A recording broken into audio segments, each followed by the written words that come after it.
So right now we are looking at theorems which involve circles. So basically let us look at the first circle. So now we're gonna start looking at the radii. So now basically this right here is a radius, which is a line from the center of a circle to the circumference. That's the radius. You see this one right here, right? And this is also radius. So it's just a line from the center to the circumference of the circle that has to be included off the circle. So whether it is from a line from the center here to the circumference here, or it's the circumference here to the circumference here, or right here, it's the same thing. It is going to be a radius from any point.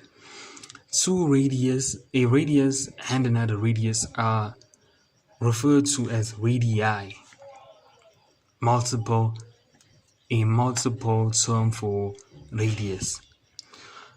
And radii are equal.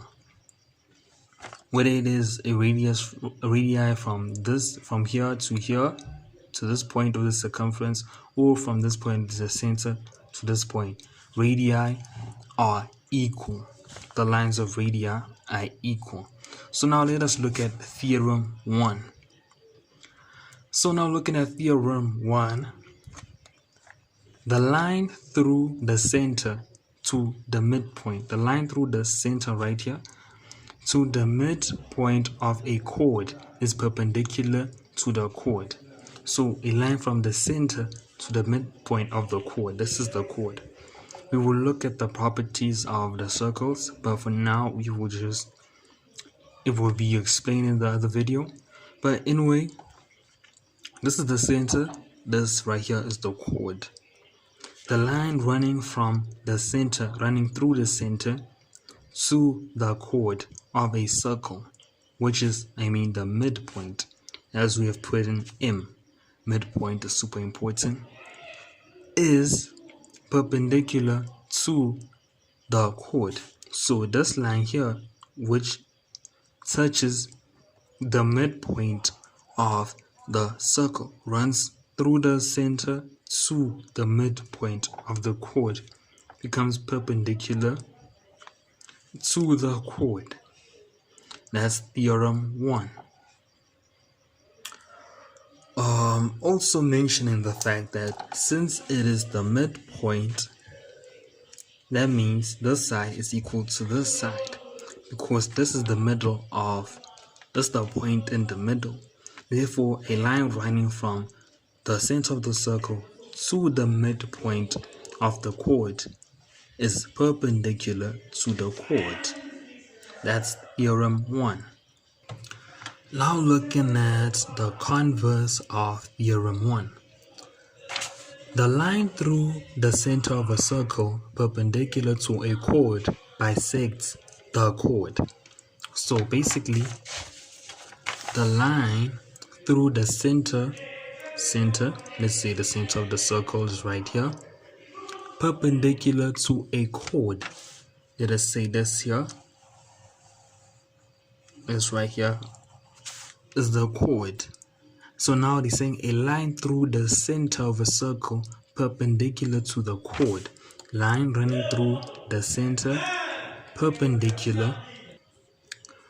The line perpendicular to the chord right here. So line through the center of a circle perpendicular to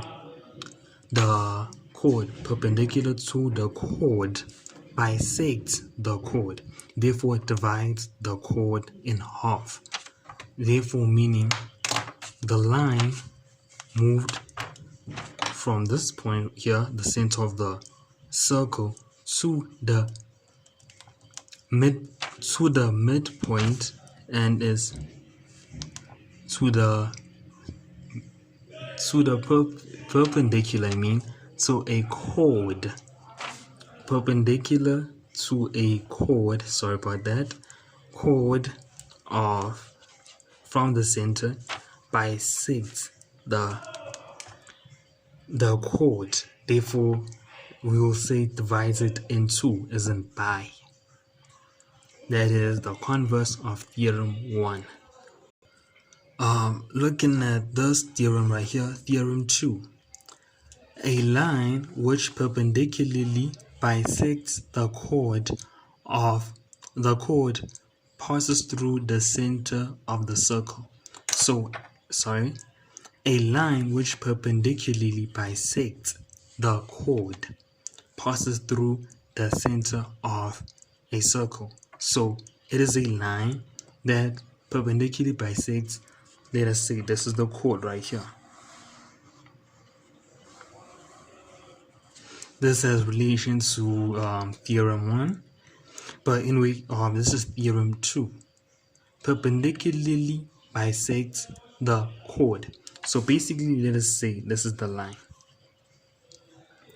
The line bisects, let's say, the line which perpendicularly bisects the chord. Let us make this line like this. Right here.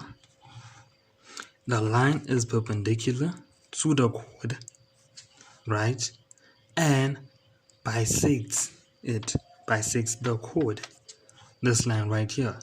The theorem states that the line passes through the center of the circle.